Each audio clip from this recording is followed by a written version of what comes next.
Welcome to another episode of The Catholic Novel. Today we're going to deal with a novel called No Reason for Murder. It's a Japanese novel by Yoko Sono. I'm going to mention the names of the two characters, the main characters, because otherwise I'm afraid I'll confuse the names. Fujio is the man, and Yukiko is the female. Now, confession is good, so I'm going to make a confession. I run a Catholic novel adult education course, and I think over the last 30 years we've read more than 100 novels. We either read them or reread them. But I picked this novel for the course without having read it. And I hope I never do that again. That's a mistake. It's probably the most difficult novel of this series of novels on television. I shouldn't say probably. It is the most difficult. And I had great difficulty with it. So for the adult education course, I give some of the lectures, but then I ask other people to give one. And the lady that gave the lecture on this saw so much more in this novel than I did. I found it very, very demanding. It's over 400 pages. And there are all kinds of symbols in it, which she picked up and I didn't. You're probably wondering why I'm giving the lecture and she isn't. Well, I asked her if it was okay if I used her material. I think that the novel is difficult for a couple of reasons. And one of them is it's very much steeped in in Japanese culture. And the author is a very prolific Catholic writer. She's written novels, she's written columns in the paper. This particular novel was a serial in a paper, then became the novel, then was put on television. And what I didn't pick up, and my friend who gave the lecture for the course did, is the author is constantly criticizing Japanese culture, that it's too materialistic, that some of the parents are not doing their jobs with their families. In the novel, it's the story of a serial killer. And it's kind of amazing how young ladies get into his car without even thinking twice how dangerous it is. And that's part of what the author is saying. You know, the families are not doing their job. Now, the basic theme, I'm going to take a crack at the basic theme, okay? The man, Fujio, is a serial killer, loosely based on an actual serial killer in Japan. But this is not a history, this is a novel. So the author plays with the facts a great deal. So that's the one character. And he meets Yukiko, who's a Catholic, a seamstress, a very good human being. And from the first time they meet, she senses there's something strange about him. And then as the novel develops, he murders several young ladies. And I mentioned, you know, the title in Japanese is not No Reason for Murder, but in English it's a terrific title because it's completely irrational, which I guess is true of all serial killers. If you've ever heard any of them interviewed, you know they don't make a great deal of sense. You know, I had to kill this person because she had blonde hair, or I had to kill this person because God told me to do it, and so on. Now, I very much enjoy doing this series. For me, it's really a labor of love. Except for this one, No Reason for Murder, all these novels that I've picked, I have read before. And what I'm finding out is how often they're on my mind because of this series. Now, most of the work for this series is done by 4 cameramen and my producer, Mike Agan. I just show up and start talking, and they take the pictures. But I've noticed things I have read years ago, and perhaps even reread years ago. When I'm reading them now, something jumps off the page at me. And something jumped off the page at me in preparing this particular lecture. It's a quotation from Flannery O'Connor, who is considered by many critics the greatest Catholic fiction writer of the 20th century. I remember one secular critic said, in years to come, the one religious writer we will still be talking about is Flannery O'Connor. Now, this quote I'm going to give is from a book called Mystery and Manners, which is a collection of her essays. I like this book more than I like her 2 novels. Her 2 novels are The Violent Bear It Away and Wise Blood. But she's got some wonderful insights into fiction writing. So this quote is about writing fiction, okay? And it's from a book, Mystery and Manners, which is a collection of Flannery O'Connor's writing. So here's the quote. There is no excuse for anyone to write fiction for public consumption unless he has been called to do so by the presence of a gift. It is the nature of fiction not to be good for much unless it is good in itself. A gift of any kind is a considerable responsibility. It is a mystery in itself, something gratuitous and wholly undeserved, something whose real uses will probably always be hidden from us. Usually, the artist has to suffer certain deprivations in order to use his gift with integrity. Art is a virtue of the practical intellect, and the practice of any virtue demands a certain asceticism and a very definite leaving behind of the superficial and so on. Okay?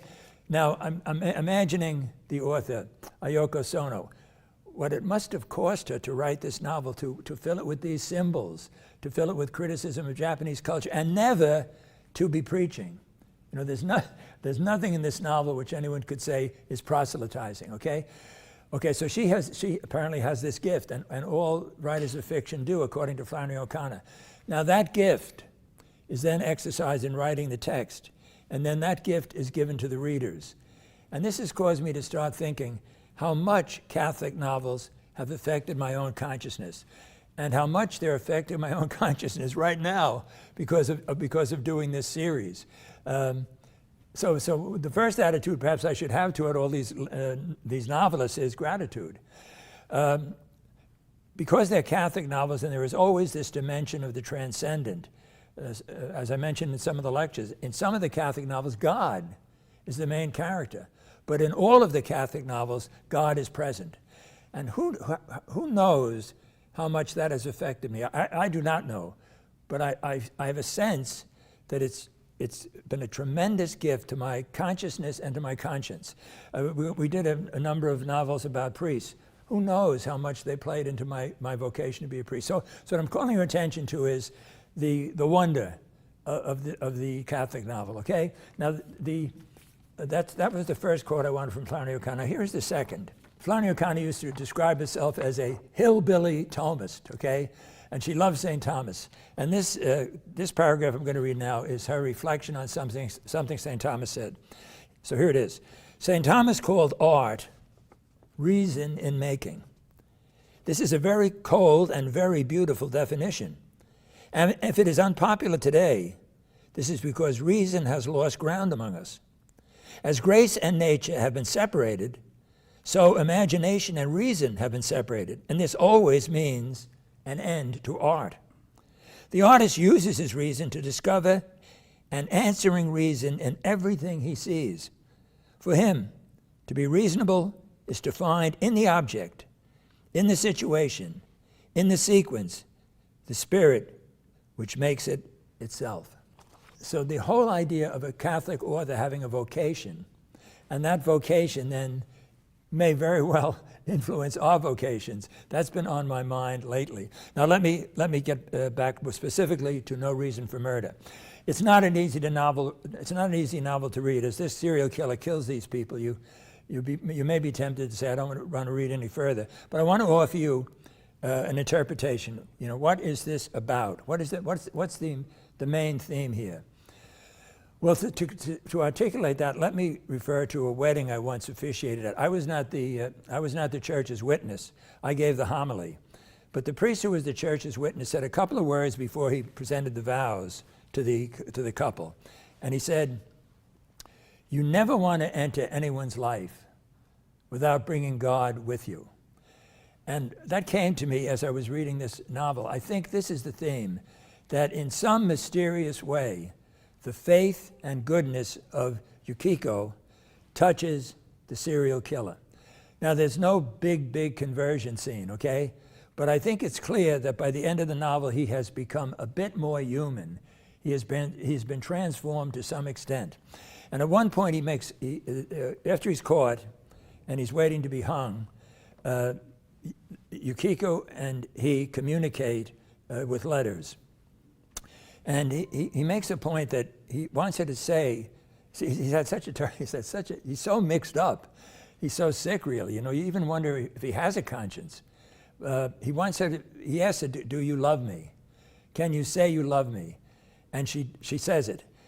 And so by the end of the novel, we're getting some symbols of grace and God, and I think even resurrection. So I think there's a quote-unquote conversion. If I were writing the novel, I would make it much more dramatic. I would probably make him convert to Catholicism and go to confession and so on. Nothing like that happens, but something happens. And that's why I think the novel may be much, much better than I experienced it. I found it tough to get through, I found it long, and I kept waiting for a more obvious and clear reference to Catholicism. But I think it's there. I think it's there, and I think this young lady I had who gave the lecture, she saw it much more clearly. And she worked much, much, much harder than I have worked on this now. She had notes and notes and notes. And she had a habit of putting little stickers and pages that she wanted to get back to.